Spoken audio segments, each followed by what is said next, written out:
What's up, everyone? Welcome to another episode of Simplehan Natin Yan. Ako si Jake. Ako naman si Jane. Sa podcast na ito ay susubukan nating simplehan na parang chismis lang with a touch of fun and learning.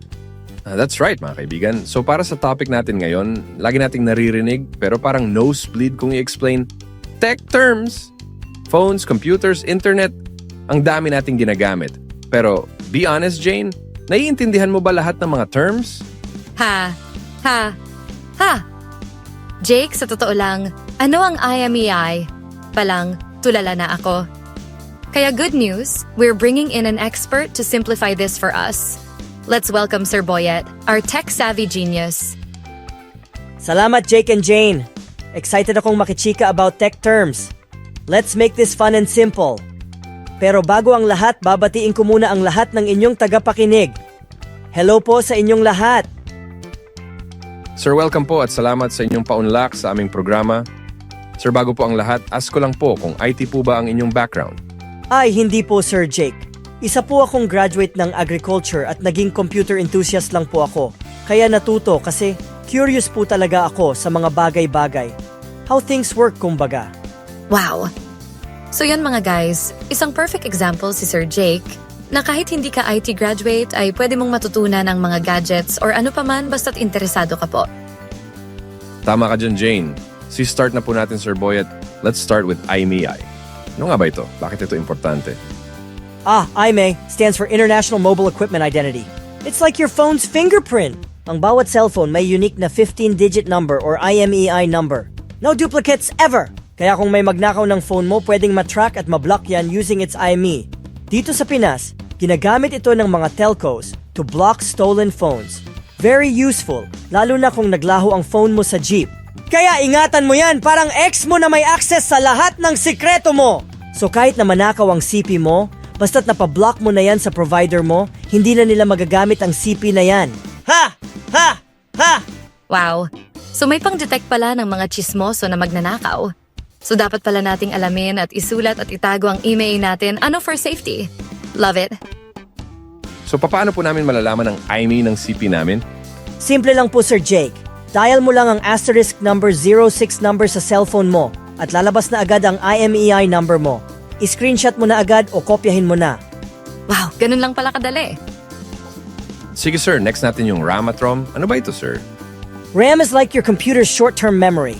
Dito in-store ang mga bagay na currently ginagamit, like apps and browser tabs.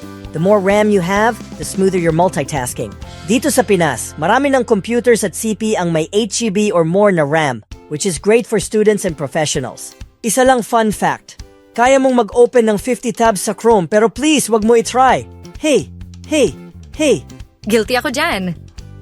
Pero tama si Sir Boyet, lag talaga kapag sabay-sabay kang nagne-Netflix, nag-go Google, at may Zoom meeting pa. Hey!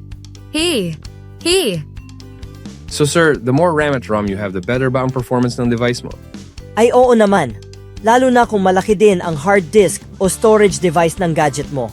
Sa ngayon, pagdating sa cellphone sa tingin ko, minimum na RAM ay maganda kung at least 8GB at least 256 na ROM. Samantalang pag sa computers naman recommended ko ay at least 8GB RAM at 512GB na storage device para smooth sailing ka. Moving on, let's talk about 5G, 4G, 3G. Ano ba ang pinagkaiba nila, Sir Boyet?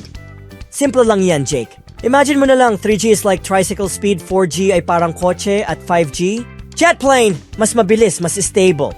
Perfect for streaming, gaming, and downloading big files. Dito sa Pinas, 5G is already available in major cities pa lamang. Pero hindi pa nationwide, so minsan balik tricycle tayo. Fun fact, 5G is so advanced. Kaya nitong mag-power ng smart cities and driverless cars. So Jake, mukhang ikaw pa rin ang nasa tricycle connection. Ha! Kasi naman, Jane. Moving on. Hotspot naman, anong special dito? Hotspot. Para kang nagiging instant Wi-Fi provider. Gamit mo ang phone data mo para i-share sa iba. Dito sa Pinas, marami na rin ang gumagamit nito, especially sa mga lugar na walang Wi-Fi. Pero heads up, mabilis maubos ang data mo dyan. At kung maraming nakakonekta, goodbye na sa speed mo. Kaya pala kapag hotspot ni Jake, lahat kami naglalag. Hey! eSIM. Digital na daw to. Ano ang pinagkaiba sa regular SIM? Tama! eSIM is built into your phone. No more physical SIM cards. Perfect for travelers. Pwede kang magpalit ng network kahit nasa ibang bansa. Dito sa Pinas, may eSIM support na rin ang mga telcos like Globe at Smart. Pero limited pa sa mga bagong phone models. Plus, no more losing SIM cards habang naglilinis ng wallet. Ha ha ha ha ha ha! So, Sir Boyet, kung may eSIM ka na, wala nang drama sa asan na yung SIM ejector ko? Hey, hey, hey. Sir, pagdating naman sa storage devices, SSD versus HDD. Anong difference? SSD is like Usain Bolt Superbilis. It's great for booting up your computer and loading apps. HDD naman slower pero mas mura at maraming kayang i-store. Sa Pilipinas, karamihan ng bagong laptops ngayon ay may SSD na. Pero may options pa rin na HDD para sa mga naghahanap ng budget-friendly. Fun fact, ang disk sa HDD umiikot hanggang 7,200 revolutions per minute mas, mabilis pa sa kotse mo. So, SSD for speed, HDD for budget? May ganun pala. GPU, laging sinasabi ng gamers. Ano nga ba ito? GPU is your computer's artist. Gumagawa ng visuals for games, videos, and animations. Dito sa Pilipinas, maraming gamers ang nag-i-invest sa magandang GPU para sa seamless gaming. Fun fact, GPUs are so powerful na ginagamit din sa AI at weather simulations. Kaya hindi lang gamers ang nakikinabang dito. So, gamers pala ang low-key scientists? Hey, hey, hey. Motherboard, bakit ito importante? The motherboard is like your computer's central station. Dito nakakabit lahat ng parts like the processor, memory, and storage. Without it, wala kang computer.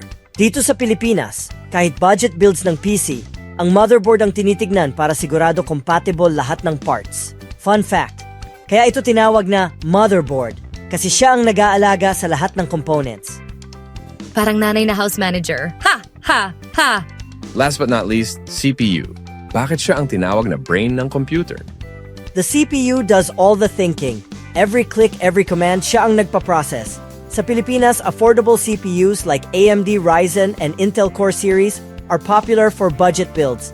Fun fact, kaya nitong gumawa ng billions of instructions per second. Imagine, dati yung unang CPUs kasing laki ng kwarto, pero mas mabagal pa kaysa calculators ngayon. Amazing. From room-sized to pocket-sized brains. Astig. Grabe, ang dami naming natutunan today. Sir Boyet, thank you for simplifying these tech jargons. Anytime basta need nyo ng assistance o info sa tech, nandito lang ako. Mukhang bitin pa nga eh.